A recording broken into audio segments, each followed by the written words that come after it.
আমি আপনারা জানেন হয়তোবা যে ইউনূসের দুর্নীতিকে আমি 10টা ভাগে ভাগ করে প্রতি সপ্তাহে একটা করে পর্ব ছাড়ছি। তো হুম, গত সপ্তাহের যে পর্বটা ছিল সেটা হচ্ছে যে সে তার পরিবারকে কিভাবে আর্থিকভাবে লাভবান করেছে, কিভাবে আপনার গ্রামীণ গ্রামীণ ব্যাংকের এমডি হওয়ার পর তার যে বাবার একটা প্রতিষ্ঠান ছিল প্যাকেজিং কর্পোরেশন লিমিটেড, সেই কর্পোরেশনকে সে কিভাবে লোন দিয়েছে, লোন মকুব করেছে, সুদ মকুব করেছে। তার বাবার লোন ছিল জনতা ব্যাংকে, সেই লোনটা সে গ্রামীণ ব্যাংক থেকে নিয়ে কিভাবে শোধ করেছে, এরকম অনেকগুলো ঘটনা নিয়ে আমি একটা ভিডিও বানিয়েছি। তো জি সেকেন্ড পর্বের জন্য আমি গত 3-4 দিন ধরেই প্রস্তুতি নিচ্ছিলাম। আমার এই সেকেন্ড পর্বটা হচ্ছে, আপনারা নিশ্চয়ই শুনেছেন 5ই অগস্টের পরে ইউনূস 666 কোটি টাকা তার মকুব হয়ে গেছে, তাই না? জি জি যে ওনার কোনো টাকা পয়সা নেই, যেহেতু এটা তো মকুব হবেই আদালতে, এটা তো স্বাভাবিক। তো ঘটনা যেটা দাঁড়িয়েছে যে আমরা যখন আলাপগুলো করি, দুই ধরনের আলাপ আছে। এক ধরনের মানুষ ধরেন, দুই ধরনের বলাটাও ঠিক হবে না, 3-4 ধরনের বলা যেতে পারে। যেমন এক ধরনের মানুষ শুনে শুনে সেটাই বলে, তাদের জন্য কোনো প্রমাণপত্রের এগুলোর প্রয়োজন হয় না, জাস্ট তারা শোনা কথাগুলোই ফেরি করতে থাকে। একদল মানুষ আছে যে তারা নির্ধারণ করে নেয় যে তারা কোনটা বিশ্বাস করবে। তারা সত্য মিথ্যার থেকে সবচেয়ে বড় ব্যাপার যে আমি আসলে ইউনূসের পক্ষে থাকবো নাকি আমি আওয়ামী লীগের পক্ষে থাকবো, তখন এক ধরনের সিদ্ধান্ত নেয়। কিছু মানুষ আছে যারা ইনভেস্টিগেশন করে, যারা সত্যটা জানতে চায়, যারা একদম পুরো ঘটনাটা জানতে চায়। আমার মনে হয় আমি তৃতীয় নাম্বার দলটার মধ্যে পড়ি। তো আমার কাছে কয়েক লক্ষ ডকুমেন্টস আছে। আমার প্রায় 4-5টা হার্ড ড্রাইভের, এগুলো হচ্ছে না, এক একটা হার্ড ড্রাইভ 6 টেরাবাইট, আমি জায়গা দিতে পারছি না। অর্থাৎ ইউনূসের এই গ্রামীণ ব্যাংক কেন্দ্রিক যত রকমের দুর্নীতি আছে, মোটামুটি বলা চলে আমার কাছে এগুলো আছে। তো আমি আপনাদেরকে কিছু ইনফরমেশন দিতে চাই যে তার তো আসলে কোনো টাকা পয়সা নেই। একটা মজার ব্যাপার আপনাদেরকে বলি। 2011 এবং 2012 অর্থ বছরে ইউনূস ব্যক্তিগতভাবে ইনকাম করে 56,50,00,000 টাকা। ওই একই বছরে সে আরেকটা খাতে ইনকাম করে, এগুলো ব্যক্তিগত ইনকাম, 5,02,00,000 টাকা। আর 1.7 লক্ষ আরেকটা খাতে সে ইনকাম করে 5,69,000 টাকা। এটা হচ্ছে 2011 থেকে 12 অর্থ বছরের তার এই তিনটা ইনকামের হিসাব। সে করেছে কি, হিসাব করে দেখলো যে এই টাকাটা যদি আমি আসলে নর্মাল ভাবে আমার ইনকাম দেখাই, তাহলে তো প্রচুর টাকা ট্যাক্স দিতে হবে। তো আপনাদের এই নয়নের মনি করলো কি, সে 3টা ট্রাস্ট বানালো, চ্যারিটেবল ট্রাস্ট বানালো। একটা নাম দিয়েছে professor doctor Mohammad Yunus trust, একটা নাম দিয়েছে ইউনূস ফ্যামিলি ট্রাস্ট, একটা নাম দিয়েছে ইউনূস সেন্টার।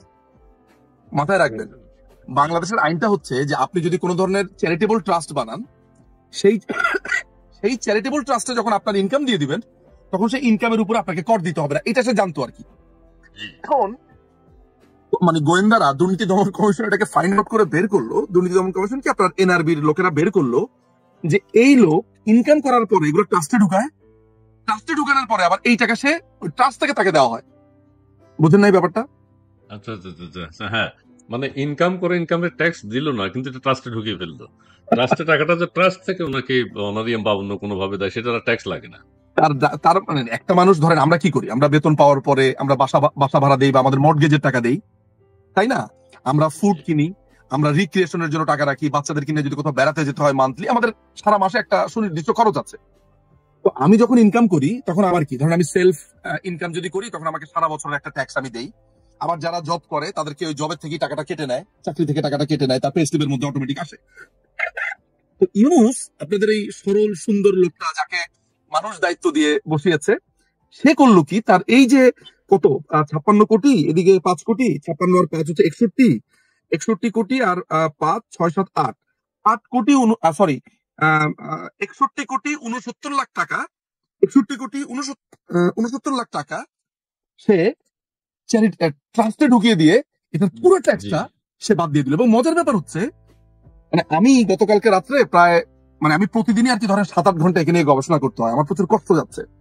তো আমি একটা মজার জিনিস বের করলাম। মজার জিনিসটা জি হচ্ছে, এই লোকটা একটা সাইকোপ্যাথ, মানে ইন্টারেস্টিংলি সাইকোপ্যাথ। ও গ্রামীণ ব্যাংকে ওকে কিন্তু চাকরি দিয়েছে সরকার। সবাই মনে করে বাংলাদেশে যে গ্রামীণ ব্যাংকটা মনে হয় ওর বানানো bank, which is not correct. গ্রামীণ ব্যাংকটা প্রতিষ্ঠিত হয়েছিল আসলে এরশাদের আমলে, ঠিক আছে? জি এরশাদের আমলে তাকে প্রেশনে, অর্থাৎ ডেপুটেশনে, সে যেখানে চাকরি করতো, অর্থাৎ চিটাগাং ইউনিভার্সিটিতে চাকরি করতো, তাকে ওইখান থেকে ধরে নিয়ে এসে আপনার গ্রামীণ ব্যাংকে ডেপুটেশনে চাকরি দেওয়া হয়। তো সে 1983 থেকে 1990 সাল পর্যন্ত সে ডেপুটেশনে চাকরি করলো। 1990 সালের শেষের দিকে তার চাকরিটা পার্মানেন্ট করে তাকে এমডি বানা দেওয়া হলো এসব থাকা অবস্থাতেই। কেমন? এর পরবর্তী সময় যখন BNP government, Bangladesh Awami League government আসলো, সে এমডি ছিল। এমডিতে আসার পর পর সে প্রথমে ভাগ্য পরিবর্তন করে হচ্ছে তার পরিবারের। তার বাবার নাম হচ্ছে দুলা মিয়া সওদাগর, দাদার নাম হচ্ছে নজু মিয়া সওদাগর, এবং তাদের একটা প্রিন্টিং প্রেস ছিল। আব্দুল সালাম অর্থাৎ তার বড় ভাই, তারপর তার ভাই মোহাম্মদ ইব্রাহিম, সে নিজে, তার বোন। আমার কাছে তাদের যে ফ্যামিলির পুরো, ওই যে আমরা আর কি সিটি কর্পোরেশন থেকে কিছু ডকুমেন্টস উঠিয়েছি তার ব্যাপারে, তার পুরো ফ্যামিলির চিত্রটা আমাদের কাছে আছে। তো সে প্রথমে তার ফ্যামিলিকে উঠালো। তার ফ্যামিলি তখন ওই ওই প্রেস দিয়ে চলতো। ডক্টর মোহাম্মদ ইউনূসের মনে কিছু ইনকাম ছিল, আর হচ্ছে তার এই যে প্রেসের টাকা দিয়ে তার ফ্যামিলি চলতো। এই ফ্যামিলির টাকা দিয়ে সে মূলত দেখলো যে তার ফ্যামিলি ডুবা অবস্থাতে, তখন সে করলো কি, গ্রামীণ গ্রামীণ ব্যাংকের ধরেন চেক বই থাকে তাদের, মানে 500টা শাখার চেক বই, 500টা শাখার লেজার বুক, 500টা শাখার যত রকমের মুদ্রণের কাজ আছে, একটা ব্যাংকের মুদ্রণের কাজ আপনাকে নিশ্চয়ই বলে দিতে হবে না, এই সমস্ত মুদ্রণের কাজ সে তার পরিবারকে দিয়ে দিল। মজার ব্যাপার হচ্ছে, আমি যখন গ্রামীণ ব্যাংকের অর্ডিন্যান্সটা ঘাটতে গেলাম 1983, সেখানে দেখা গেল ওইখানকার 19 নম্বরে লেখা আছে যে গ্রামীণ ব্যাংক একমাত্র লোন দিবে দুস্থ এবং ল্যান্ডলেস পিপলকে। তো দুলামিয়া কি ল্যান্ডলেস? দুলামিয়ার পাঁচলাইশে 5তলা বাড়ি দেখা যাচ্ছে, সে পাকিস্তান আমলে। উনি 1960 তাদের দোতলা বাড়ি ছিল, পরে এটাকে মনে হয় 5তলা বানিয়েছে। সে তো ল্যান্ডলেস ছিল না, তাদের আরো কিছু ল্যান্ড টেন্ড ছিল। এই ল্যান্ডলেস পিপলকে ঋণ দেওয়ার কথা, কিন্তু ঋণটা দিচ্ছে হচ্ছে তার পরিবারকে। এবং মজার ব্যাপার হচ্ছে ঋণটা দিচ্ছে গ্রামীণ ব্যাংক।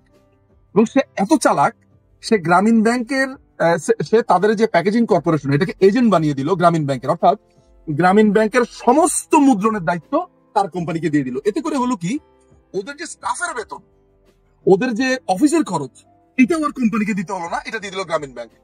এবং গ্রামীণ ব্যাংকের সাথে তার কোম্পানির একটা চুক্তি হয়েছিল 17/6/1990। আমি চুক্তিটা বসে বসে পড়লাম। সমস্ত কিছু দিবে গ্রামীণ ব্যাংক, কিন্তু যে প্রফিটটা করবে প্যাকেজিং কর্পোরেশন, সেইটার ভাগ গ্রামীণ ব্যাংক পাবে না। ইন্টারেস্টিং না ব্যাপারটা? আচ্ছা, তো যাই হোক, তার ব্যক্তিগত ইনকামের কথা বলছিলাম। তাকে আমি সাইকোপ্যাথ কেন বলছি? সাইকোপ্যাথ হচ্ছে সে নিয়ম বহির্ভূত ভাবে গ্রামীণ ব্যাংক থেকে টাকা নিয়ে সে গ্রামীণ কল্যাণ করলো, গ্রামীণ কল্যাণ থেকে গ্রামীণ ফান্ড, এই যে সে প্রত্যেকটা প্রতিষ্ঠান করছে, এগুলো কিন্তু তার কোনো এখতিয়ার নাই। সে আবার প্রত্যেকটা শেয়ার হোল্ডার হচ্ছে, মানে without putting any money on the table say share holder হয়ে যাচ্ছে। মজার ব্যাপার হচ্ছে যে গ্রামীণ কল্যাণ যত টাকা ইনকাম করেছে, এগুলো কোনো ট্যাক্স সে দিত না। তার যুক্তি ছিল যে এই টাকাটা যে সোর্স থেকে এসেছে, ধরা যাক আমি আপনাকে একটা উদাহরণ দিয়ে বলি, যেমন আমি আপনাকে 10 কোটি টাকা দিলাম। 10 কোটি টাকা কেন দিলাম? কারণ আপনার একটা কোম্পানি আছে, এই কোম্পানি আমাকে ধরেন কোনো একটা সার্ভিস দিল, প্রপার্টি সার্ভিস দিল। আপনাকে যে আমি টাকাটা দিলাম, আপনি এই টাকাটা তো আপনার অ্যাকাউন্টে নিলেন, আপনি এটা কানাডিয়ান গভর্নমেন্টকে আপনি এটা ট্যাক্স দিলেন না? এখন এই টাকাটা থেকে 5 কোটি টাকা আপনি হাসান ভাইকে দিলেন, হাসান ভাই আপনার একটা কাজ করে দিছে, এটা আরেকটা কাজ। এখন হাসান ভাই বলছে এটা টাকা ট্যাক্স উনি দিবে না। ধরা যাক হাসান ভাই হচ্ছে আমাদের ডক্টর ইউনূস, হাসান ভাই টাকাটা ট্যাক্স দিবে না। কেন দিবে না? হাসান ভাই বলছে এই টাকার উপরে তো ট্যাক্স অলরেডি ইসমাইল ভাই দিয়েছেই, আমি আবার ওই একই টাকার উপরে ট্যাক্স দিব কেন? এখন আপনি যে আরেকটা ট্রানজাকশন করছেন, এটার কিন্তু কোনো খবর নাই এখানে যে হাসান ভাইয়ের একটা ইনকাম হচ্ছে। এইভাবে তার প্রায় 1500 কোটি টাকা ট্যাক্স সে দিবে না বাংলাদেশ গভর্নমেন্টকে। এখন সে যেহেতু নোবেল প্রাইজ পেয়েছে, একটু পরিচিত আছে, তো অনেক গভর্নমেন্টই তাকে ধরতে একটু ভয় পেত। বাংলাদেশ সরকার অর্থাৎ বিগত সরকার এটা টের পেল যে ঘটনা কি, কিভাবে টের পেল। গ্রামীণ ব্যাংকে গত প্রায় 3-4 বছর আগে বেশ কিছু একেবারে তরুণ কিছু ছেলে পেলে, আমি তাদের নাম বলছি না, তারা সেখানে চাকরি পেল। এরা আগে ডিফেন্সের কর্মকর্তা ছিল, বাংলাদেশ নেভি, বাংলাদেশ আর্মিতে তারা ছিল। তারা করলো কি, ঢুকেই এই গ্রামীণ ব্যাংকের গত 40 বছরের অডিট করলো। এটা তো খুবই স্মার্ট ছেলে পেলে। এরা চিন্তা করলো যে ঘটনাটাকে একটু দেখি তো, গত 40 বছরে গ্রামীণ ব্যাংক কেমনে চলেছে। এরা তখন পুরো অডিট করে ফেললো। অডিট করার পরে দেখে কি, এখানে হাজার হাজার কোটি টাকার অনিয়ম। যেমন ইউনূস আপনার টেলিনর এখানে শেয়ার পেয়েছে গ্রামীণ ফোনের। ঘটনা কি, টেলিনর গ্রামীণ ব্যাংকের শেয়ার পেয়েছে, এরা নরওয়ের কোম্পানি, নরওয়ে আবার আপনার নোবেল দেয়, এরা সেইখানে অনেক প্রভাবশালী একটা কোম্পানি। মানে ওরা যোগাযোগ খুঁজতে খুঁজতে বের করলো যে ও হচ্ছে মূলত একজন দালাল। মানে টেলিনরকে সে টাকা ব্যবসা পাইয়ে দিচ্ছে, টেলিনর আবার বাম হাত দিয়ে তাকে ওই ব্যবসার পার্সেন্টেজ দিচ্ছে। আবার সেই বিভিন্ন কোম্পানি থেকে পার্সেন্টেজ পায়। এগুলো বলতে গেলে সারা রাত শেষ হবে না, লক্ষ লক্ষ ডকুমেন্ট, শুধু সংক্ষেপে বললাম